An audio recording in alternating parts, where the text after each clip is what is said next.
প্রথম আলোর শিরোনাম, প্রধানমন্ত্রীর ক্ষমতা কমানোর প্রস্তাব, সংবিধান সংস্কার কমিশন।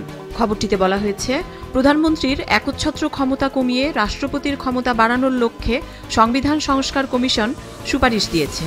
ক্ষমতার ভারসাম্য আনার প্রশ্নে বিএনপি সহ সক্রিয় রাজনৈতিক দলগুলো এবং অংশীজনদের কোনো দ্বিমত নেই। তবে কিভাবে সেই ক্ষমতার ভারসাম্য আনা যাবে সে ব্যাপারে এখনও আলোচনা শুরু হয়নি। সংশ্লিষ্ট সূত্রগুলো জানিয়েছে, সংস্কার কমিশনগুলোর সুপারিশ নিয়ে ফেব্রুয়ারিতে অন্তর্বর্তী সরকার রাজনৈতিক দলগুলোর সঙ্গে যে সংলাপ করতে চাইছে সেখানে আলোচনা করে উপায় বের করার চেষ্টা থাকবে। পত্রিকাটির আরেকটি শিরোনাম, সংস্কার ছোট পরিসরে নাকি দীর্ঘমেয়াদী হবে জনগণই সিদ্ধান্ত নেবে, দাভোসে প্রধান উপদেষ্টা। খবরটিতে বলা হয়েছে, সরকার নির্বাচন আয়োজনের অপেক্ষায় রয়েছে জানিয়ে প্রধান উপদেষ্টা ডক্টর মোহাম্মদ ইউনুস বলেন, জনগণকে সিদ্ধান্ত নিতে হবে প্রক্রিয়াটি কেমন হবে, তারা কি ছোট পরিসরে সংস্কার কর্মসূচিতে যাবে নাকি দীর্ঘমেয়াদী সংস্কার চাইবে। বিশ্ব অর্থনৈতিক ফোরামের প্রতিষ্ঠাতা ক্লাউস শোয়াবের সঙ্গে এক বৈঠকে প্রধান উপদেষ্টা এই কথা বলেন। আরেকটি গুরুত্বপূর্ণ খবরের শিরোনাম, সীমান্তে বিএসএফ এর বাড়তি মহড়া।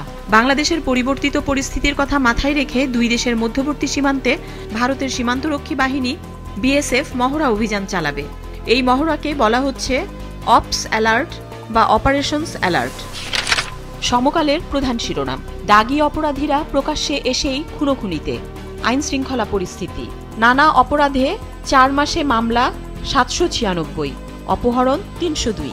সেপ্টেম্বর থেকে ডিসেম্বর পর্যন্ত 4 মাসে 947 খুন। পুলিশের লুণ্ঠিত 1392 অস্ত্র এখনও বেহাত। দেশ ছেড়েছেন আলোচিত সন্ত্রাসী পিচ্চি হেলাল ও ইমন। খুনোখুনির পাশাপাশি ছিনতাই, ডাকাতি, চাঁদাবাজির ঘটনায় জনমনে উদ্বেগ। আরেকটি গুরুত্বপূর্ণ খবরের শিরোনাম, আসছে ছাত্রনেতৃত্বের দল, নানা কৌতূহল। খবরটিতে বলা হয়েছে, ছাত্রনেতৃত্বের রাজনৈতিক দল আগামী মাসের মধ্য থেকে শেষ ভাগে আত্মপ্রকাশ করতে পারে। সংসদীয় আসন, উপজেলা ও ইউনিয়ন বিএনপির দ্বিতীয় কিংবা তৃতীয় গুরুত্বপূর্ণ নেতাদের দলে টানার চেষ্টা করবে তারা। আওয়ামী লীগ বাদে অন্যান্য দলের নেতাদের জন্য দুয়ার উন্মুক্ত থাকবে। আইন শৃঙ্খলা পরিস্থিতি নিয়ে আরেকটি খবরের শিরোনাম, গ্রেপ্তার ছাত্রদল নেতাকে ছিনিয়ে নিতে পুলিশের ওপর হামলা। খবরটিতে বলা হয়েছে, রাজধানীর এলিফ্যান্ট রোডে ব্যবসায়ীকে কুপিয়ে হত্যা চেষ্টার মামলায় গ্রেপ্তার ছাত্রদল নেতা মোহাম্মদ হোসাইন মিথুনকে ছিনিয়ে নিতে পুলিশের ওপর হামলা চালিয়েছে তার সমর্থকরা। শুক্রবার ভোরের এই ঘটনায় নিউ মার্কেট জোনের সহকারী কমিশনার সহ 5 পুলিশ সদস্য আহত হয়েছেন। দেশের শিক্ষা পরিস্থিতি নিয়ে একটি শিরোনাম, 2024 সালে দেশে 3,30,00,000 শিশুর শিক্ষা ব্যাহত, ইউনিসেফের প্রতিবেদন। যুগান্তরের প্রধান শিরোনাম, আওয়ামী লীগের 15.5 বছরে ব্যাংক খাতে লুটপাট, সূচকগুলো উদ্বেগজনক। খবরটিতে বলা হয়েছে, আওয়ামী লীগ সরকারের 15.5 বছরে ব্যাংক খাতে নজিরবিহীন লুটপাটের চিত্র ক্রমেই দৃশ্যমান হচ্ছে। এ কারণে ব্যাংক খাতের মূল সূচকগুলো উদ্বেগজনক পর্যায়ে পৌঁছেছে বলে মন্তব্য করা হয়েছে।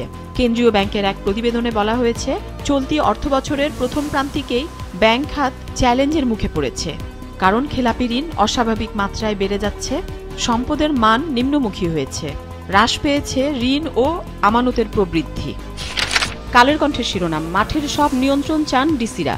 খবরটিতে বলা হয়েছে, আসন্ন জেলা প্রশাসক সম্মেলনে 3 শতাধিক প্রস্তাব বাস্তবায়নের সুপারিশ মন্ত্রিপরিষদ বিভাগে পাঠানো হয়েছে। 3 শতাধিক প্রস্তাবে রয়েছে ডিসির অধীনে বিশেষ ফোর্স গঠনের প্রস্তাব, জেলা পুলিশের এসিআর দেওয়ার ক্ষমতার প্রস্তাব, কনস্টেবল নিয়োগ কমিটিতে ডিসির প্রতিনিধি দেওয়ার দাবি, অপরাধ ও এনআইডি সার্ভারে প্রবেশাধিকারও চেয়েছেন। আগামী 16 ফেব্রুয়ারি রাজধানীর ওসমানী স্মৃতি মিলনায়তনে শুরু হবে 3 দিনের ডিসি সম্মেলন। পত্রিকাটির আরেকটি শিরোনাম, দ্রুত সংস্কার চাইলে এই বছরের শেষ দিকে নির্বাচন, ডক্টর ইউনুস। গণতন্ত্র পুনরুদ্ধারে জনগণকে সংকল্পবদ্ধ হতে হবে, গণতন্ত্র হত্যা দিবস সামনে রেখে বলেছেন তারেক রহমান। চাঁদাবাজি, দখলবাজি করলে দলের লোকদেরও ছাড় দেওয়া হবে না, জামায়াতের আমির। দৈনিক কালবেলার একটি গুরুত্বপূর্ণ খবরের শিরোনাম, বিএনপির কথার টোন আওয়ামী লীগের সঙ্গে মিলে যাচ্ছে, বিবিসিকে নাহিদ ইসলাম। গতকাল শুক্রবার বিবিসি বাংলাকে দেয়া এক সাক্ষাৎকারে অন্তর্বর্তী সরকারের উপদেষ্টা নাহিদ ইসলাম মির্জা ফখরুলের বক্তব্যকে উদ্দেশ্য করে বলেন, বিএনপি 1-11 ও -2 এর আলোচনা শুরু করেছে, যা সন্দেহের জন্ম দিচ্ছে। তিনি অভিযোগ করেন, বিএনপির অবস্থান দেশি বিদেশি ষড়যন্ত্রকে উস্কে দিতে পারে। পত্রিকাটির আরেকটি গুরুত্বপূর্ণ খবরের শিরোনাম, বায়ু দূষণে বছরে মৃত্যু লাখের বেশি, ঢাকাবাসীর নিঃশ্বাসে বিষ। খবরটিতে বলা হয়েছে, ঢাকার বায়ু বৃহস্পতিবার ঝুঁকিপূর্ণ দূষণে বিশ্বে দ্বিতীয় অবস্থানে উঠেছে।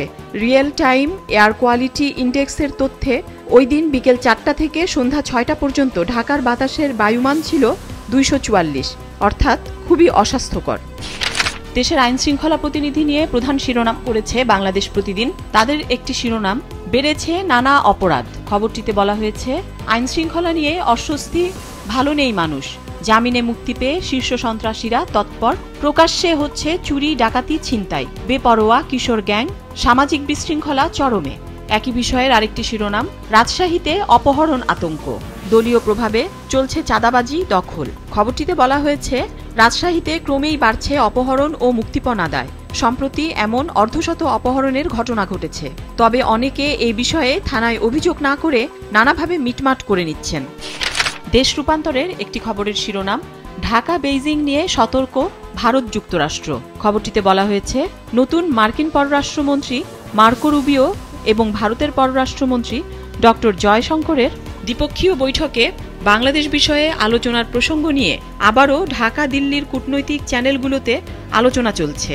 নতুন মার্কিন পররাষ্ট্রমন্ত্রী মার্কো রুবিও এবং ভারতের পররাষ্ট্রমন্ত্রী ডক্টর জয়শঙ্করের দ্বিপক্ষীয় বৈঠকে বাংলাদেশ বিষয়ে আলোচনার প্রসঙ্গ নিয়ে আবারও ঢাকা দিল্লির কূটনৈতিক চ্যানেলগুলোতে আলোচনা চলছে। ট্রাম্প প্রেসিডেন্ট হিসাবে নির্বাচিত হওয়ার পর প্রশ্ন উঠেছে, ওয়াশিংটন কি দিল্লির চোখেই ঢাকাকে দেখবে, নাকি বাইডেন প্রশাসনের নীতিতে হাঁটবে?